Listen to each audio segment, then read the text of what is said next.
Mirë, do të flasim tani mbi protestat, pothuajse janë bërë një muaj nga protesta që mbahet në kryeqytet, kërkesat e tyre të disa prej organizatorëve që duken fakt utopike, por dhe kërkesa e tyre për dorëheqjen e kryeministrit të vendit Edi Rama. Unë për diskutuar për këtë kam në studio deputeten e Partisë Socialiste, deputeten e qarkut të Elbasanit, zonjën Aulona Bylukbashi. Zonja Bylukbashi, faleminderit që pranuat ftesën.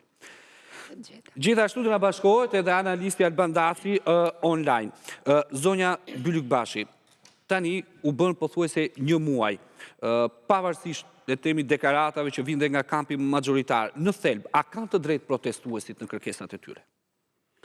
Në fakt, është tamam një muaj periudha nga e cila ka filluar protesta dhe kjo protest ka ndryshuar forma dhe ngjyra që nga dita e parë në cilën ka filluar, duke kaluar tashmë ashtu siç kemi vënë re dje një formë komplet ndryshme sjellje të protestuesve nga ajo e fillimit, ose le të themi më mirë e një grupi të protestuesve, për të mos e bashkuar të gjithë pjesën e pjesëmarrësve në protest me aktet e ndodhura dhe partje me cënimin e sigurisë dhe hyrjen në një institucion publik siç është Universiteti Politeknik, por po ashtu edhe me reagimet dje dhe te kalimin nga një protest në fakt paqësore që ka qenë në të gjithë kohën në një protest dje ka shfaqur që dje me hyrjen në universitet, po dje besoj ka qenë edhe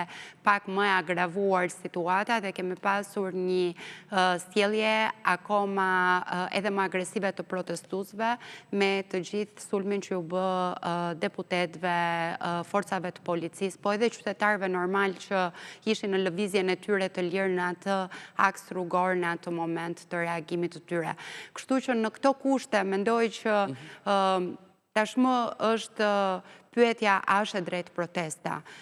Sigurisht që çdo protest është e drejtë. Padyshim, këtë isha duke thënë që çdo protest sigurisht që është një e drejtë demokratike dhe ne kemi qenë vlerësues që Shqipëria ka arritur në nivelin për të pasur një protest kaq paqësore dhe demokratike që tregon në të dyja krahët, pra dhe një reagim të qytetarëve, po nga krahu tjetër edhe një reagim shtetëror krejt demokratik duke i lënë ata në të drejtën e tyre për të protestuar. Dhe për të ardhur te pyetja juaj Nërtil, se a është legjitime e drejta kërkesat që kanë parashtruar të paktën grupi që ka dalë si përfaqësues i protestës, mendoj që në fakt, unë e kam shprehur në të gjitha daljet e mia, mendoj që këto kërkesa nuk janë legjitime, nisim që nga kërkesa e parë, protesta nisi për një kauz komplet tjetër që kishte të bënte me mjedisin dhe me zhvillimin e projektit, por tashmë këto dy kërkesa janë sfumuar tërësisht dhe ne jemi në një kërkesë tërësisht politike për dorëheqjen e kryeministrit, për krijimin e një qeverie teknike. Po sa legjitime do të ishte kjo kërkesë në një shoqëri demokratike, në një shoqëri ku ligji është i konsoliduar dhe ku a do ishte e drejtë që çdo herë që nga një grup protestuesish kërkohet që të bjerë poshtë një qeveri e cila është krijuar mbi bazën e mekanizmit demokratik dhe kushtetues të votimit, pra forma se si ligji jon dhe kushtetuta jon parashikon se si zgjidhet një qeverisje, të binte dhe çdo herë të përmbusheshe kërkesa e një grupimi njerëzish për të ndërtuar një qeveri teknike. Shqipëria është tashmë një shtet i konsoliduar, sidomos nga pikpamja e aspektit ligjor të ndërtimit dhe të shtetbërjes, dhe ne nuk mund ta kthejmë Shqipërinë 100 vite mbrapsht për shkak të kërkesës së disa grupimeve të cilët kanë interesa të ndryshme në këtë protestë. Okej, Daci na është bashkuar dhe analisti Albandaci. Daci, përshëndetje. Shëndetje. Tani si keni parë ju në këtë një muaj protest, nga paqësore, dje pati një përplasje dhe pastaj vajtja dhe tek universiteti? Nërtil, besoj që kemi folur dhe herë të tjera bashkë dhe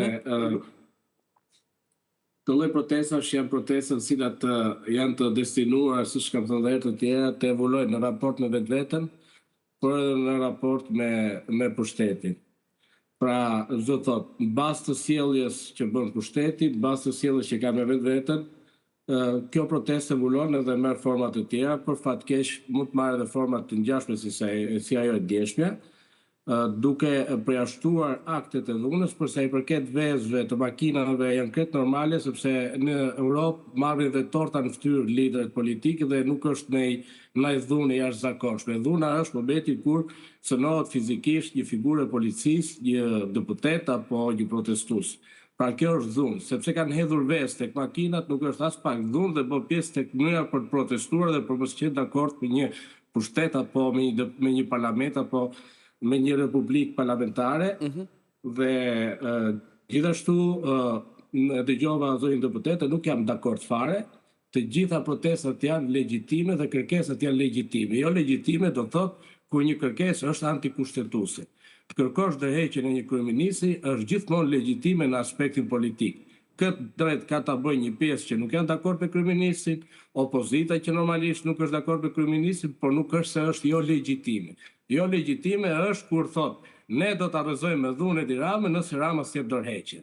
Pra, që të kërkosh dorëheqjen e Edi Ramës është legjitime.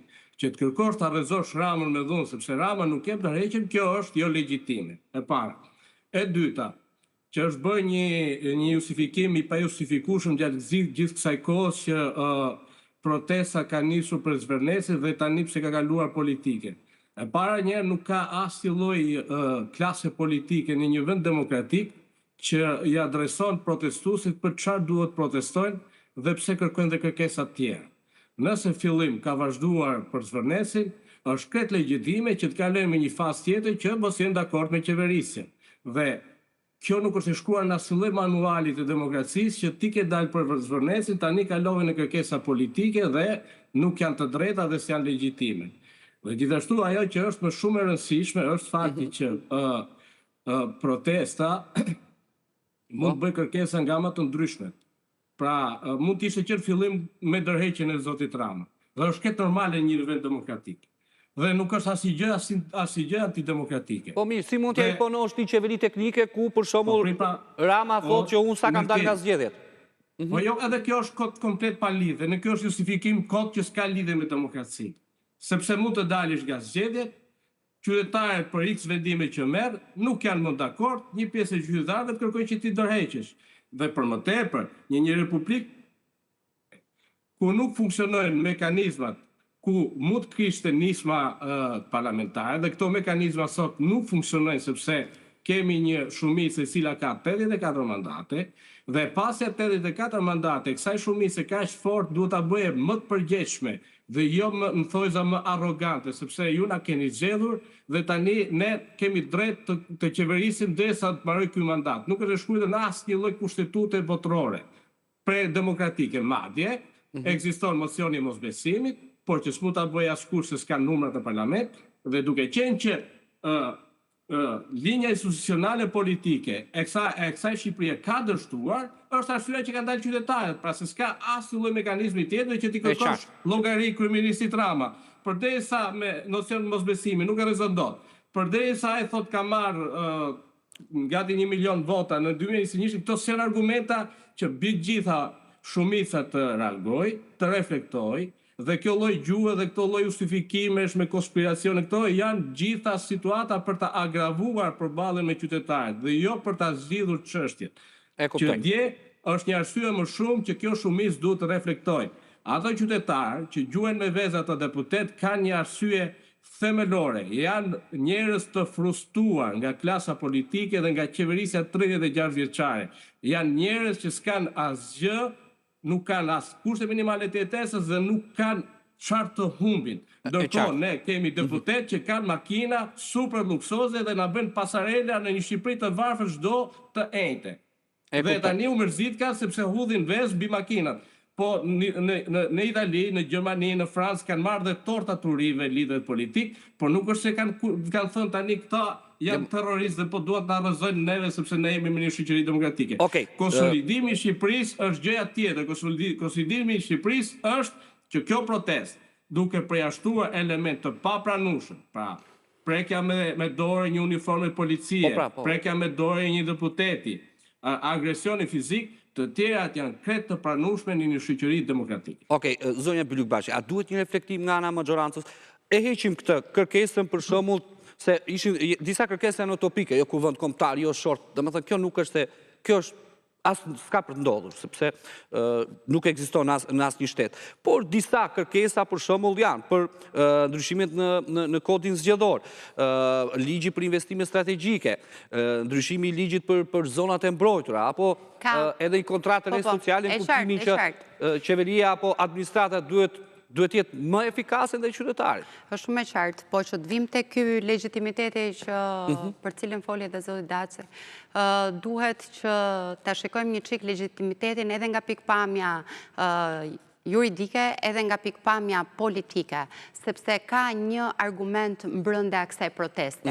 E para, narrativa e krijuar, për cilën qytetarët, sepse duam ne apo s'duam ne ta shkëpusim tashmë këtë protest, nga arsyeja pse lindi kjo protest, është për te nesh. Kjo protest lindi për një arsye, sigurisht që si çdo protest tjetër, padyshim kërkesat ndaj qeverisë gjatë zhvillimit të protestës mund të shtohen, mund të marrin një drejtim komplet të ri e kështu me radhë. Por narrativa për të cilën qytetarët fillimisht dolën në atë shesh, në një pjesëmarrje që ne vetë e kemi quajtur një pjesëmarrje paqësore, një pjesëmarrje që e bënte interesante protestën qoftë për shkak të memeve, qoftë për shkak të parullave që përdoreshin në të. Edhe të masivitetit. Sot dhe të masivitetit patjetër, sot nuk ekziston, duket e sfumuar, e fshirë, dhe kjo protestë sot ka marrë një drejtim komplet tjetër. Është një drejtim dhe në një shtet ligjor, sigurisht që kushtetuta përcakton mekanizmat se si zgjidhet një qeverisje. Dhe mos harrojmë që Partia Socialiste, pavarësisht se të tjerët duan të pretendojnë që ndoshta edhe pas një viti, ndoshta edhe pas 6 muajsh qytetarët kalojnë nga votbesimi që i kanë dhënë kësaj në një protestë, padyshim mund të ndodhë kjo, por qytetarët vinë me disa kërkesa të artikuluara, për cilat ulen edhe flasin me qeverishin që kanë votbesuar. Se pyetja ime është që, dakord, po e pranojmë këtë argumentin, po është kaq e thjeshtë të themi që sa na kanë votuar dhe sa janë pjesëmarrës në protestë. Dhe çfarë do ndodhte sikur, dakord, ikëm dam dorëheqje, ne kaluam në një palë zgjedhje, u krijua një qeveri e re, dhe pas 6 muajsh ndodh po një protestë tjetër e cila kërkon që prap të dorëhiqet qeveria.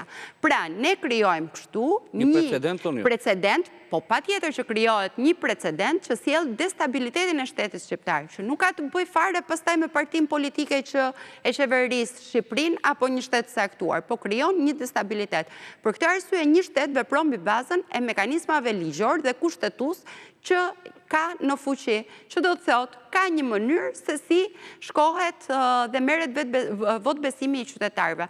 Dhe ne jemi vetëm një vit larg zgjedhjeve vendore, këta protestues janë në të drejtën e tyre e para të organizohen politikisht, të bëhen gati dhe të dalin e të konkurojnë në zgjedhjet vendore dhe të shikojmë se si janë numrat dhe mbështetja e qytetarëve shqiptarë, se qytetarët shqiptarë nuk janë as 20.000, as 30.000 të cilët kanë dalë në shesh. Kushtet barabarta, hapjet gara, si që është për po gara është e hapur.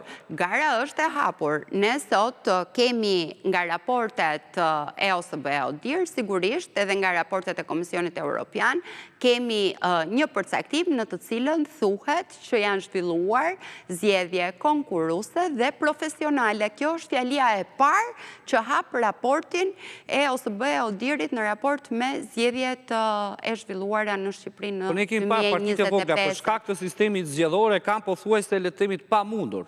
Po, sistemi zgjedhor që ekziston sot është një sistem zgjedhor i votbesuar nga Parlamenti i Shqipërisë. Dhe një shtet funksionon, padyshim, po një shtet funksionon mbi bazë ligjeve që janë fuqi. Ka qenë vendimarrja e drejtë e legjislatorëve të asaj periudhe, këtë nuk jemi në gjendje që ta përcaktojmë ne. E di pse e thash këtë, sepse marrim një shembull konkret për shembull. Po, po pyetja më e rëndësishme se tani ne nuk duhet merrem me raport në zgjedhje, se raportin e kanë lexuar palët sikur kanë dashur. Duhet marrë vetëm një argument, s'kam fare lidhje me Shqipëria bëhet, por Shqipëria bëhet me 90.000 vota, nuk ka zgjedhur vetëm një mandat. Ja, atë kisha pyetje. Me 70.000 vota, Partia Socialiste ka marrë 13 mandate. Po. Pra, pa u marrë me procesin zgjedhor fare, se kjo është një çështje tjetër, se edhe aty pastaj ka shumë gjëra, cilat nuk është faj Partisë Socialiste, por është faj kulturës politike. Pra, unë jam mendimi që zgjedhje në kuptimin e vërtet demokratik s'ka pasur Shqipëria asnjëherë. Që nga vetëm 92-shit janë zgjedhjet e para të pranueshme demokratike, sepse ishin përvete për të rrëzuar një sistem. Të tjerat janë përbërë për funksion të pushtetit dhe jo në funksion të përfaqësimit, dhe kjo është arsyeja që ata qytetarë shkojnë tek parlament sepse nuk ndjehen të përfaqësuar nga ata parlamentarë. Po, cilët janë ato qytetarë, zoti Daci, më fal që ju ndërpres me që po i referohemi. Ta mbaroj, se nuk është qëllimi me bërë replik bashkë, sepse ju jeni në pozitën e shumicës dhe keni mision politik, unë jam qytetar, jam gazetar dhe përpiqem t'jap një mendim timin i cili nuk ka interesa politike fare në këtë gjë.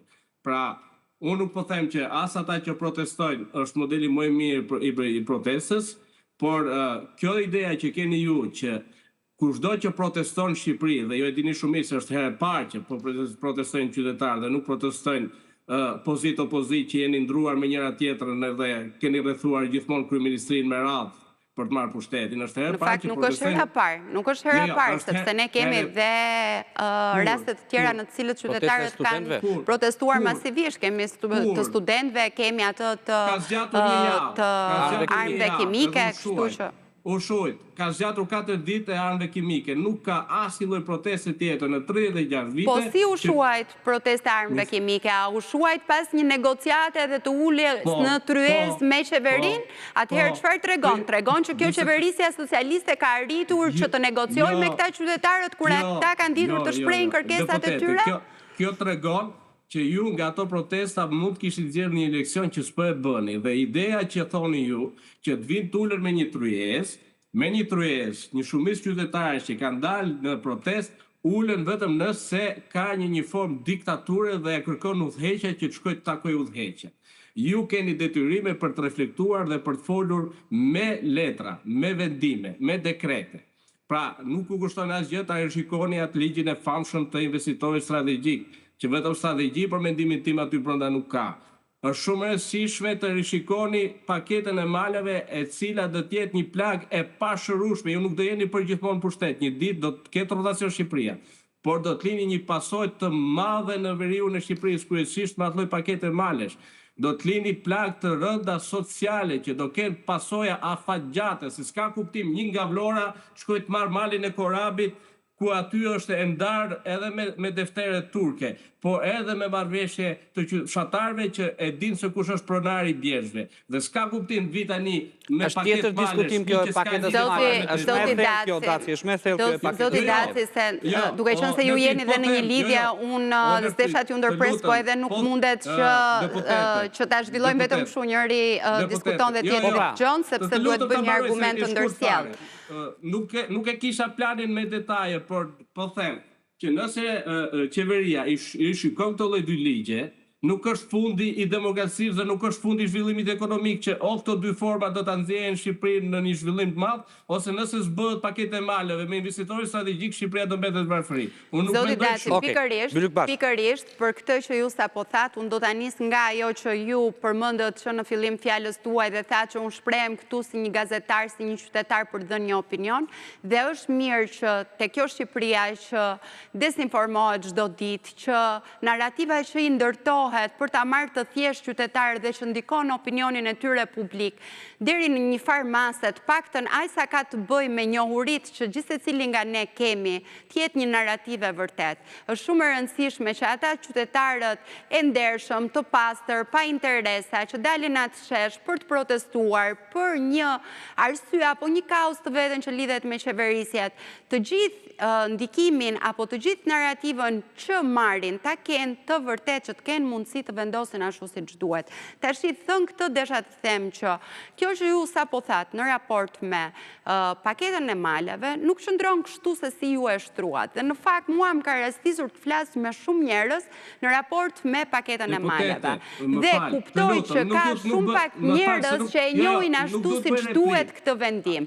Po marr këtë rastin për të thënë që ndonjëherë duhet ta njohim mirë çështjen për të nxjerrë një narrativ te qytetarët. Të lutem, atëherë unë jam me origjinë nga Dibra, jam verior. Mos të hym te pakita protesta. Unë po e flas këtë gjë në parim. Po them diçka tjetër, të lutem, më vjek me vëmendje. Po them që nëse ju thoni që pakete maleve është diçka tjetër, atëherë ju nuk keni arritur ta shpjegoni mirë tek qytetarët se qytetarët janë në thojza, në panik nga kjo lloj paketesh male sepse nuk kanë informacionin e duhur se si do të funksionojë dhe çfarë do të ndodhë me bankën. Po mirë, dakord.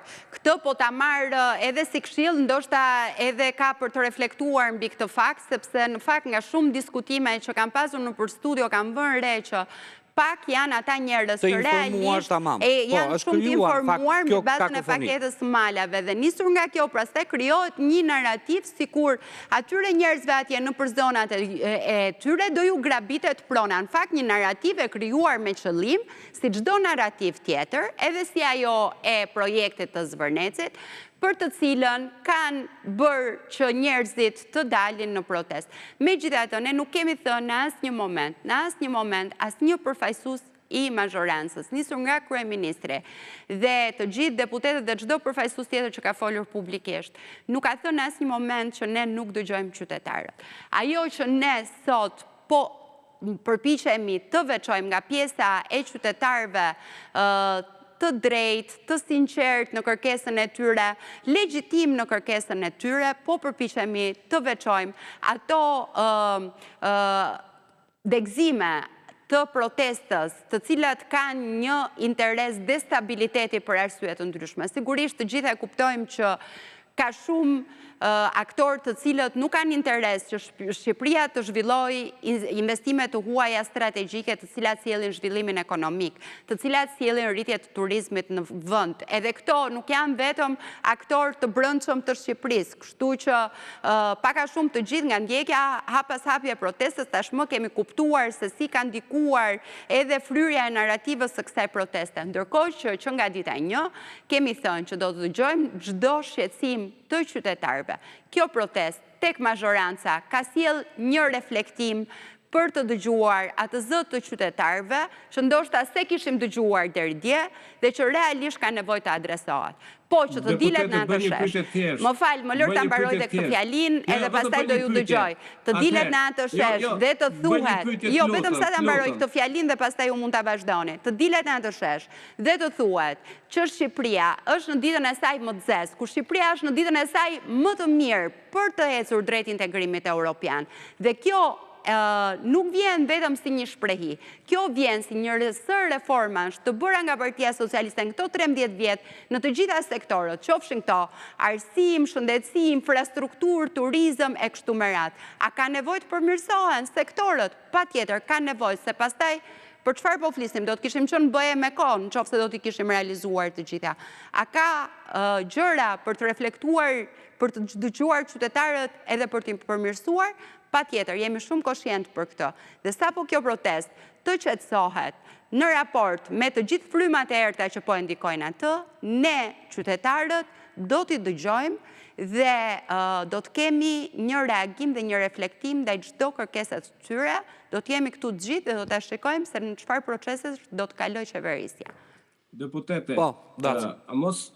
kur them reflektim, reflektimi është shumë dimensional. Pra, edhe pyetja ime është drejt për drejt. Ju si Parti Socialiste e keni kuptuar ndonjëherë që keni deputet që kanë humbur lidhjen reale me territorin, që jetojnë vetëm Tiranë dhe marrin dhe vështirësi në rrugës që jetojnë në përrethë dhe kanë zero kontakte qoftë me votuesit e partisë. Shiko, këtë nuk mund ta them. E di pse janë mjeshtra këta, i kanë terren këta. Jo, këtë nuk mund ta themi.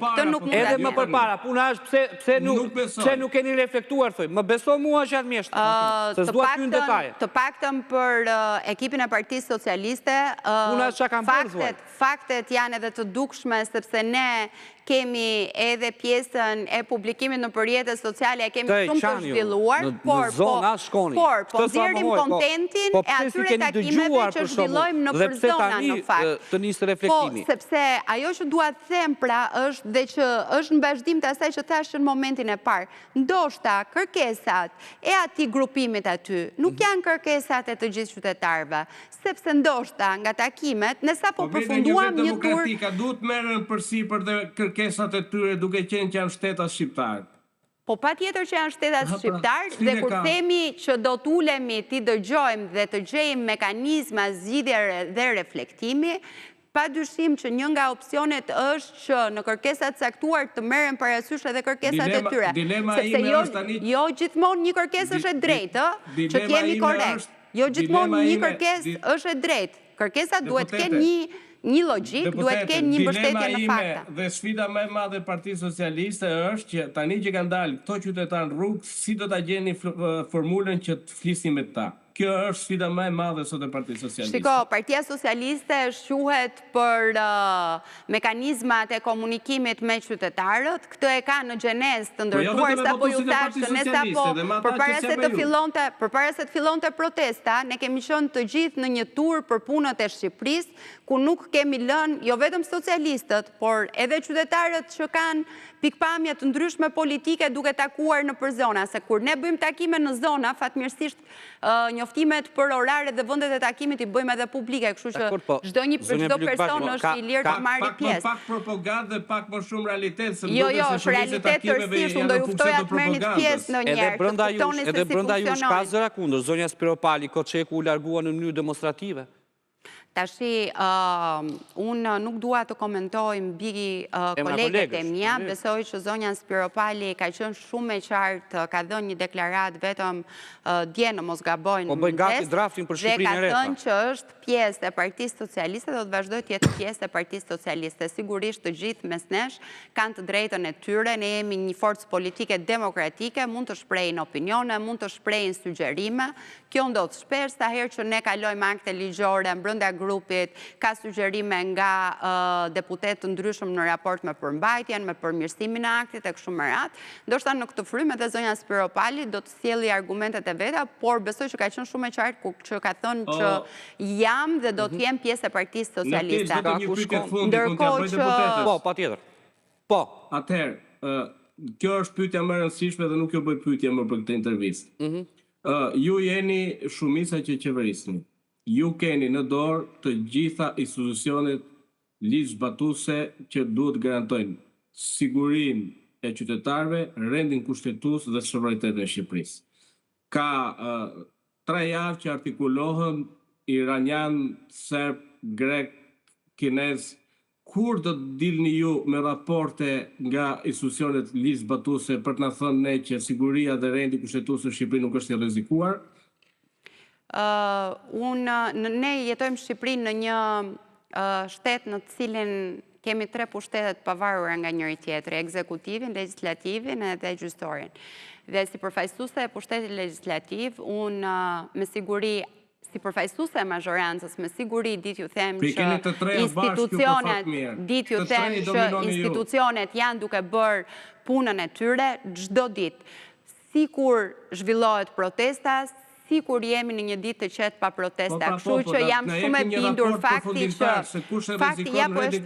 fakti që ne kemi pasur një vendim të bërë publik nga Ministri i Brendshëm, i cili ka referuar se kjo vendimarrje është marrë mbi bazën e fakteve të sjella nga agjencitë ligjzbatuese në vend dhe të sigurisë në vend për zonjën Huduti dhe për vendosjen e non-gratës për 15 vjet dhe ndalimit për të hyrë në Shqipëri, do të thotë që këto mekanizma janë duke bërë punën e tyre dhe kjo gjëja po funksionon. Dhe ndoshta dita e ditës do të vinë edhe faktet të tjera.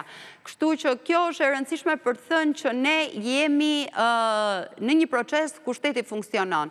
Nga ajo që doja të thosha unë nga pikpamja tjetër, nga pikpamja qytetare, nga pikpamja e rëndësisë kësaj proteste, që kjo protestë ta ruaj frymën e saj deri në fund duke qenë se u iniciua me emrin e qytetarëve.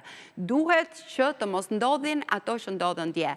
Ju thatë pak më parë që protestat me vezë, me torta ndodhin në të gjithë vendet e botës, padyshim ne do ta mirëkuptonim këtë, po unë nuk e di se sa i respektuar do të ndjeshit ju në integritetin tuaj, duke shkuar në punë për të bërë atë për të cilën qytetarët ju kanë besuar, neve në këtë rast dhe juve punëdhënësi që ju ka punësuar në rutinën tuaj si një qytetar që del nga shtëpia për të përmbushur funksionet e tij, të goditet me vezë, të shahet në mënyrë masive dhe të pengohet. Unë dje kam qenë bashkë me kolegët e mi të Komisionit Ligjeve, duke dalë në një moment nga parlamenti për të shkuar në kryesinë e kuvendit, ku kishim 2 dëgjesa të rëndësishme për të zhvilluar me institucionet e pavarura dhe jemi penguar nga turma e protestuesve. Dhe kjo nuk është e drejtë, sepse ti e di shumë mirë, ju e dini shumë mirë që ligjërisht sulmi fizik është të cënosh personin në çdo lloj forme, ta godasësh me çdo lloj mjeti dhe nga krau tjetër aq më keq është e rënduar ta pengosh në ushtrimin e funksioneve të tij publike. Me që po flasim për ligjin. Kështu që askush mos na thotë që ajo protestë dje nuk ishte agresive, por po e heqim pjesën tonë, po e konsiderojmë pjesë njerëzore dhe agresive. Po struktura e policisë së shtetit që u përball dje me një sër goditjesh. Nuk jam dakord me këtë gjë, nuk jam dakord që të preket polici me dorë, nuk jam dakord që të preket deputeti dhe asnjë qytetar me dorë. A jeni ju dakord që një qytetar i cili ishte duke lëvizur në të drejtën e tij kushtetuese për të lëvizur lirisht, u sulmua, u sha, u detyrua të merreshe në mbrojtje nga forcat e policisë të ktheheshe mbrapsht? Po të duket ky një vend normal? Po psikologjinë e turmave e keni shpjeguar ndonjëherë aspektin psikologjik që turmat nuk mund të kontrollohen shpeshherë dhe nuk funksionojnë mbi bazën e mekanizmave dhe manualeve? Jo, po ne nuk kemi një shtet në të cilën ecim me psikologjinë e turmës. Ne jemi një shtet ligjor ku institucionet bëjnë punën e tyre. Dhe pasi turmat zhvillojnë këtë lloj sjellje, mos pretendojnë të dalin në krahun e të viktimizuarit. Mos pretendojnë të dalin në krahun e të viktimizuarit. Gjëja që kam urryer dhe nuk kam përkrahur kur deri tani sërsi kam dalë publikisht është që protesta duhet të jetë e dhunshme. Pra çdo të thotë unë mirëpres që institucionet e shtetit të zbatojnë ligjin për çdo që e shkel ligjin dhe këtë të keni detyrim kushtetues mbi të gjitha ju njerë, jo se po bëni një nder. S'jam dakord fare me këtë gjë, por psikologjia e turmave patjetër pra po them që po ushtron funksionet që i ka dhënë